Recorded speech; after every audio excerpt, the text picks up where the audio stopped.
নিজের চোখে দেখা কিছুদিন আগে একটা জানাজা পড়িয়েছে, খোদার কসম করে বলছে 6:30 ইন্তেকাল করেছে। হসপিটালের বিল দেনেওয়ালা নাই, 4 সন্তান, অ্যাম্বুলেন্সে ঘরে ঘরে আসবে, 1000-1200 টাকার বিল দেনেওয়ালা নাই। কি বুঝলেন? ক্ষণস্থায়ী দুনিয়া।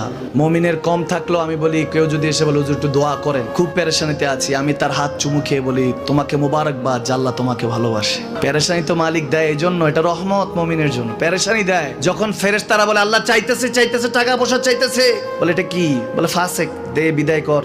তার চাওয়া চাই, বিরক্ত লাগে, বিদায় কর, কি লাগে দে। মুমিন যখন চাইতে থাকে আল্লাহ আমাকে কিছু লাগবে, যখন একটু করে চায় আমার মাটাকে সুস্থ করে দাও, বাবাটাকে আল্লাহ আমার স্ত্রীকে, আমার আমাকে একটু তৌফিক দাও, চাইতে থাকে মুমিন। আল্লাহ বলে যখন ফেরেশতারা দেখে মুমিন চাচ্ছে, দেরি করতে পারে না, তাড়াতাড়ি খাজানা নিয়ে দিতে নেবে, আল্লাহ বলে রাখোস না, এত তাড়াহুড়া কিসে? তার চাওয়ার মধ্যে তো প্রেম আছে, একটু চাইতে দেস না। থাকুক না মুমিন আর একটু পেরেশান, থাকুক না, থাকতে দেস না, একটু